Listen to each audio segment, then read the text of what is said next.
So a couple of questions I found in the chat box, Richard. One is Cheryl wanted to learn more about your MOOCs and how she could get a little bit more information on that. Okay, the two MOOCs, the one on leadership through emotional intelligence, and that has I think about 1.2 million enrolled, and then the one on coaching that Ellen Melvin and I did, that really follows the same outline as the book, that has, I don't know, 200,000 or 300,000 people enrolled, but they're both on Coursera. Okay. I think you can watch as much as you want or do as much as you want for 1 week for free, and then it's like $39 or something for the whole thing. 24 modules in the first one, each has a 10.5-minute video, exercises like who helped you the most, and a personal learning journal. The coaching MOOC is 15 modules, again, 10-minute videos with a lot of exercises. We took a lot of the exercises and also have them in the book. At the end of almost every chapter, we have exercises for personal reflection, the Helping People Change book. And we also have exercises that people can use in study groups that we called conversation guides. Because I've known from my earlier practitioner books that a lot of times people like to have something to talk about in their book clubs. Yeah. Well, thank you, Heather, for the shout out on the EQ MOOC. She says it's fantastic. Evelina had a question about, she has a leadership training course, and one of the first sessions is on helping the participants come up with the idea itself. And her question was around, well, it's just one session. It's not a lot of time. Some people have a hard time coming up with what their dreams are. How do you continue to nurture people's development of that? In all of our courses, the ones that have led to all these very dramatic changes in behavior, we spend the whole first third of the experience focusing on the vision and even in the executive programs that aren't kind of degree courses, and the average age of my students is 44. So I mean, I've never even taught undergraduates, and I think 2007 I taught the last 30-year-old MBAs. They don't understand my jokes, and they don't understand the music that I like to play. So what the hell? But what's very clear is that people need to work on the vision because it doesn't really come naturally. I mean, some people are very positive and like to dream, or they like to do what sometimes overlaps with mind wandering, but not a lot of us.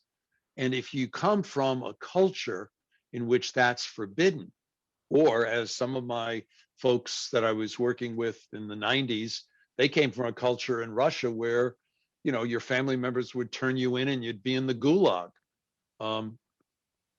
So whether you have trouble dreaming because you don't think you should, or there's some weird way you think it's arrogant, or you've been abused or repressed, it doesn't mean you can't dream. It just means it's going to take a little longer to get there. And if you move ahead with the change process before the person has articulated a dream, you have ensured that nothing will happen. Yeah. I mean, I can't emphasize this enough. No matter how much you think the feedback and the learning and the goal setting and all that is really helpful, and people say to you at the end, oh, this was a great experience, ask them in 6 weeks. They won't even remember. One of the things is, I think we have to keep working on vision until we're sure it's there. When I'm coaching executives, I won't go on to the next part. I'll have the first whole coaching session be on vision. And if they don't quite have it yet, I'll have the second, I'll have the third. But we want them to have a comprehensive, a holistic dream, a dream about not just work, but life, about their families, about their community, about their physical health. And I actually feel strongly that people should write it down. It helps them reflect. Now they can write an outline form or text, I don't care, and we have found through some of the fMRI studies, the one in particular, that it's really important that they talk to a coach about their vision, who's trained in how to pull for the PEA, which is not all that elusive, because we found just writing the vision didn't activate all these key parts of the brain. Mhm. So writing it, talking about it, and then what we do in our courses is just about the time we start to introduce any form of feedback or data collection, we also start them doing peer coaching in 3s, 4s, 5s, where they're helping each other on their growth and development. Right now I have a study group with doctoral students and faculty members working on this, because we've got something like 5 studies launched. Peer coaching in groups may in fact replace training as a popular development activity. I think coaching will replace it in general, but a part of that is, sorry, I know some of you don't charge the $200,000 that Fred Keel charges for his coaching per client, but whatever it is, what we charge is too much. And companies will not pay, governments will not pay beyond certain executives or key professionals. So what happens to the other 25,000 people? And that's where, if we practice with peer coaching relationships, it's not a substitute for one-on-one and what we can work with a person on, but it can help people move ahead in ways that is very cost effective. Now, if a person has trouble with the vision, the dream, and the question basically is, if your life were absolutely perfect 10 to 15 years from now, what would it be like? Life, 10 to 15 years. If they have trouble, you switch to a more playful version of it. Say, okay, don't worry about that. You just won $80 million after tax in the lottery. How does your work or life change? That sometimes helps people. And we have a variety of exercises, value exercises, dream job exercises. I think in Becoming a Resident Leader, we did one of the medicine wheel kind of things. And there are a lot of those around that various people do. So you don't necessarily have a format in one of your books that you use in divining the vision? We have 19 exercises in chapter 4 of Becoming a Resident Leader. Okay. And we have a number of those exercises in Resident Leadership, that book, and again in Helping People Change, but not a format to say, except to say a comprehensive vision should be where you would love to live. If you're going to live with anybody, who would they be? If it's somebody that you have a caring relationship for, what's their dream or vision? What's your physical health, your spiritual health, your romantic health, your contributions to the community, and your work? Oddly enough, when people get into this, whether they're 26 or 76, work ends up being the thing that consumes the least amount of their energy in thinking about, because work is a subset of life. So that's beautiful.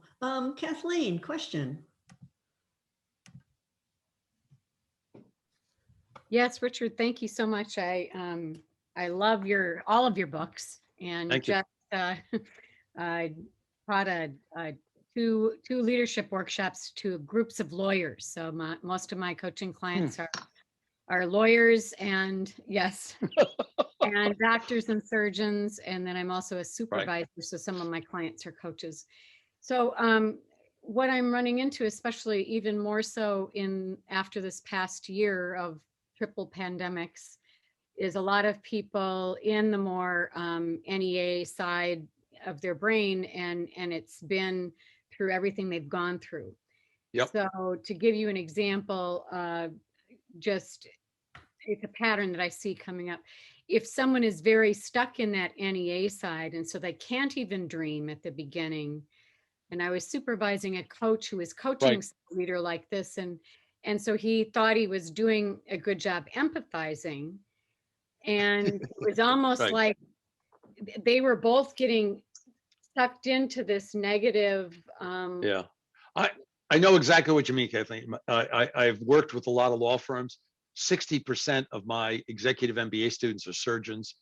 I'm on the board at MD Anderson, and I work with our nursing school board. So I spent a lot of time in healthcare, and I've given talks at pretty much every major hospital. One of the things that's very clear in professional services, which includes physicians, nurses, lawyers, engineers, consultants, and professors, is that we spend most of our life in the analytic mode.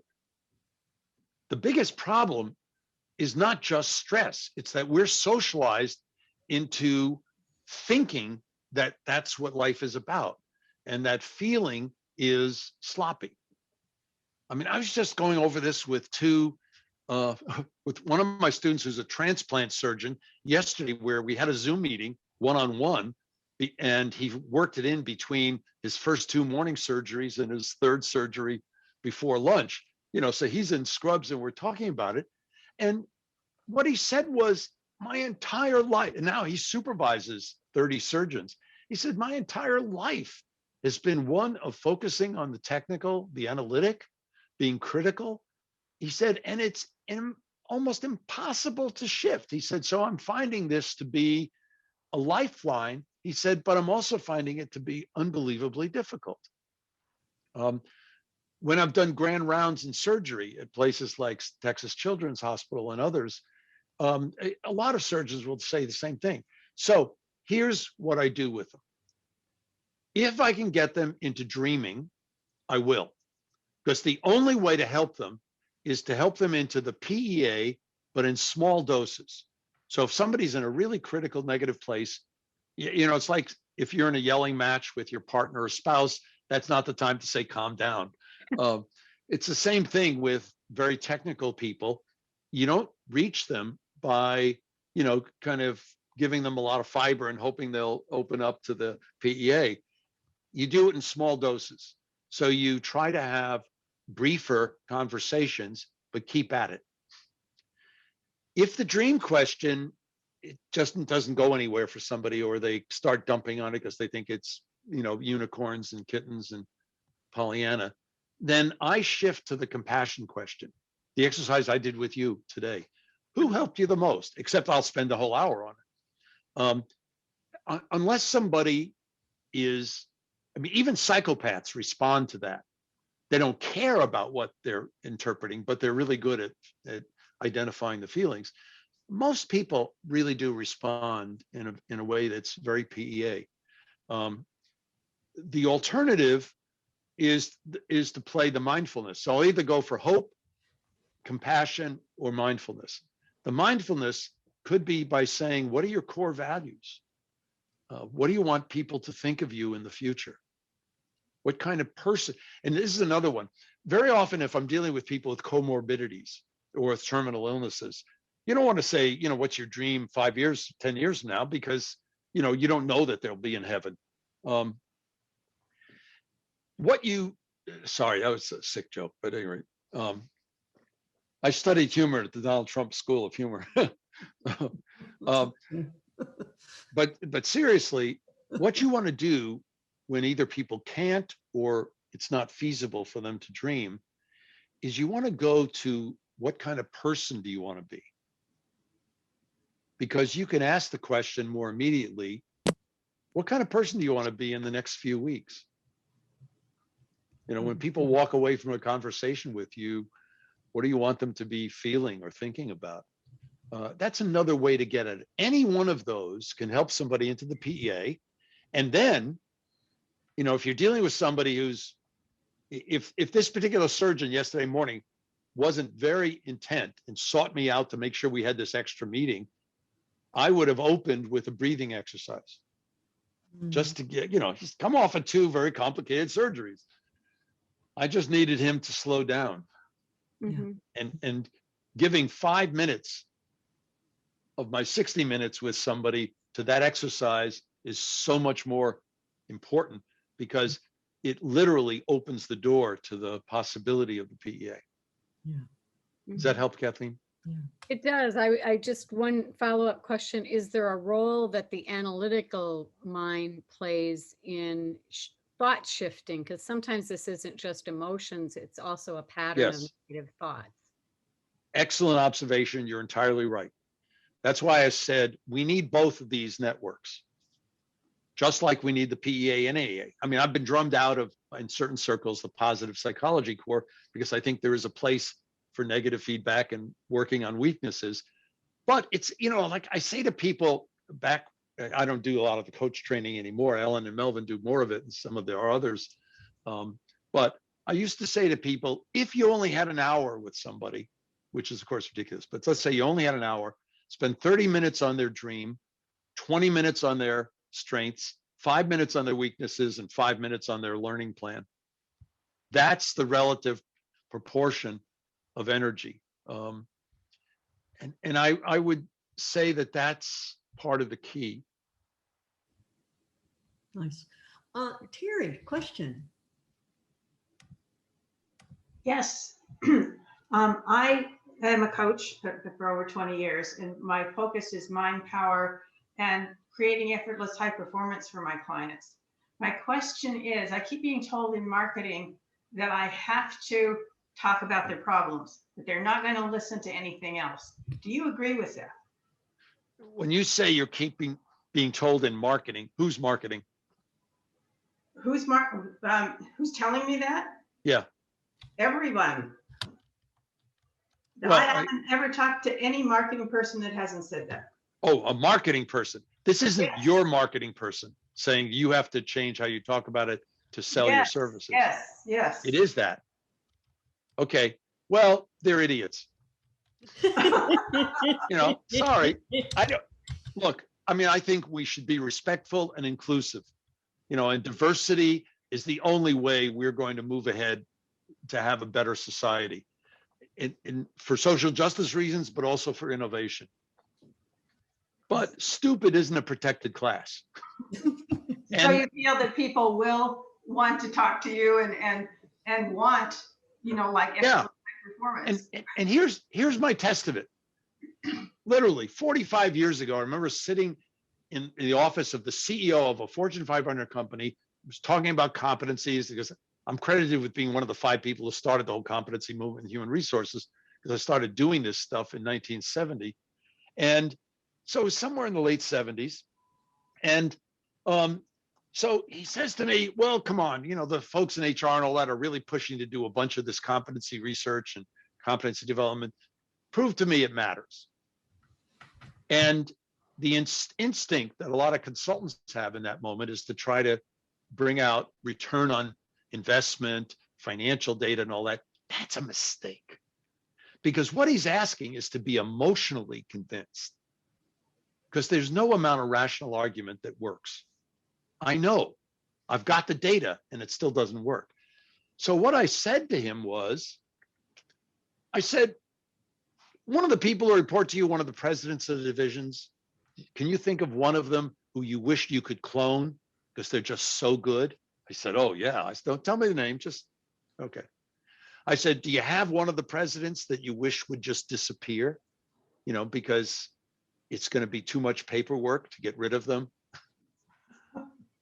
And he said, yeah. And I said, think about the 2 of them. Think about moments in which you've talked to them lately, things you've observed. Tell me about the differences between them. So he starts describing the differences.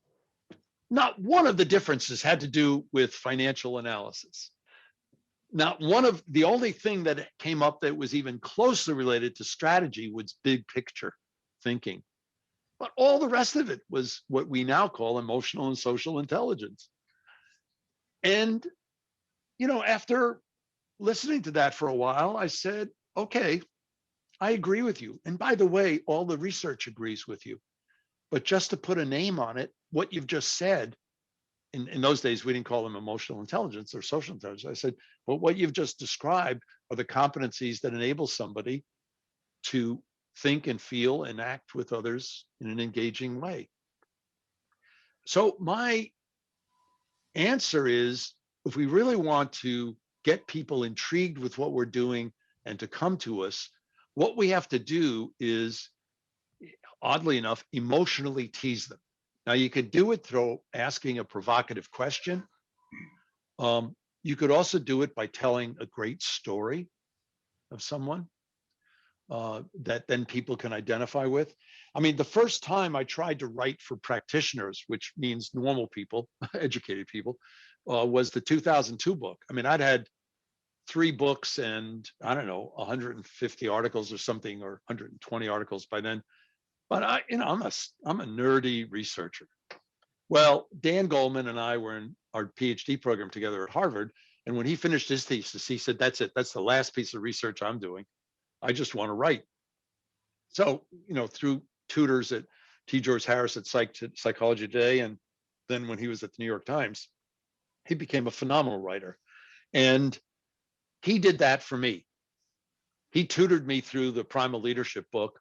And I mean, a lot of the ideas and a lot of the data, other, than the ones we were citing from other people, were mine, but it didn't mean I knew how to talk about it. And this is the key, is that when you're doing a scholarly article, you use theory and logic and deductive logic to build an argument incrementally. When you're talking to normal people, you use emotional logic and stories, and then you make your points afterwards. And in fact, most of the people who write practitioner books that are boring is because they stay in the analytic or conceptual mode. And who enjoys reading hardware manuals and software manuals? Nobody. So I would say the same thing, Terry, is that think about, with your style, because I think authenticity is really important here. What's a stylistic way when you're talking to people without talking about what problems you can solve? And yeah, I mean, sometimes but people know I'm teasing when I say, look, if you come and take this course, you'll become thin, rich, and famous. They know I'm teasing. And if what you're working on has research, then you're confident that it really does lead to effectiveness. I mean, all of these things I've been talking about here, we have a lot of research studies. About half of them are published. The other half are doctoral dissertations that people are still trying to get published. But they predict leadership effectiveness, professional effectiveness, organizational citizenship, doing more than your job requires, engagement, and product and process innovation. As long as I've got many studies showing that, I'm feeling very confident. So then I don't have to try to prove myself with the ROI example, but I can then actually try to prove it with the stories. Awesome. Thank you so much. So we'll just take 2 quick more, and then I think we'll need to wind it down here. Mike Kennedy had a question about, do you introduce PEA and NEA? Do you introduce those concepts to your clients, or you just do what you do? If they're taking a course or a workshop, yes. Okay. If they're an individual that is coming to me, I don't do individual coaching except for my current students, but when I used to, I wouldn't right away. Actually, it's like, until I had Primal Leadership in 2002, I didn't have anything that people could actually read that wouldn't kind of put them to sleep. So now what I often do is assign, again, this is part of the emotional logic that I was just talking, Terry, with you about. I'll assign certain articles, Harvard Business Review articles or other chapters of some of these practitioner books, to people after a few sessions. I don't start with it. Now, there are some people who want to be prepared, and what I try to do is get them to relax a little bit and say, look, just, you're coming to me, I've been doing this a lot. Trust me for the first few conversations. I mean, I'm not trying to make it magical. I'm just trying to make sure that we start without them already defending against it. Right. Okay. Last 2 questions and we'll finish up. Bruce, I think I saw your hand first. Okay. My question has to do with anxiety. So in addition to the things you've already talked about with renewal, when dealing with a client who has chronic anxiety and it's very difficult to interrupt the cycles of anxiety, Is there anything else that can be done to take them from that sympathetic to parasympathetic place? Yeah. When a person has clinically diagnosed anxiety or panic attacks, it is very likely that they need something else to get them through. It doesn't mean they have to stay on it forever, but until they change their unconscious habits, they're going to need some help. Some people need medication. I mean, I think we over-medicate people, but there are times in which it's useful. And that's when a good internist or psychiatrist can really be helpful. If a person has this come on them, so it hasn't been around for a long time, then I'm not sure drugs are the only way to do it. There are a couple other things, but they have to be fairly potent. So for those individuals, if they're at all physical, like they like to exercise or do sports, then I'll go towards something like Tai Chi or yoga. I'll get them in a class because that helps people to get used to it. And in fact, I think it's more important for them to take a group class than even individual tutelage. But Tai Chi and yoga move the body, and that's important for those folks. If the person isn't very active, then I think meditation is phenomenal for that. And you know, I started meditating back in the 70s. I started teaching it as part of the therapy programs, and I moved into Tai Chi. My wife has done yoga for like 50 years. I can't do yoga. It involves too much bending. Given my body shape, that's not easy for me. But I find, so people will have certain areas that are more interesting or comfortable for them. A walk in nature is really good. And unfortunately, I don't think there's any evidence to suggest walking through a city does that, even if you have a flak jacket or whatever on. But so I think there are things that help the person get outside of themselves and get some relief. But anxiety, especially chronic anxiety and or panic attacks, are real things. They may be caused by some biochemical imbalance. That could be episodic or it could be chronic, but usually they need something else. The one other thing that could help for some people is spiritual. And again, it doesn't work for everybody, but for those people who have had a spiritual, have had a faith, have had a spiritual practice at some point in the past, helping them back into it could be the kind of powerful thing that helps them. For most folks in these kind of more extreme states, it usually is a combination of things. Okay, so let's, sorry, Margaret, we're gonna need to just take one last question and end it up. Richard's given us a ton of new time. So Henry, last question. Thank you.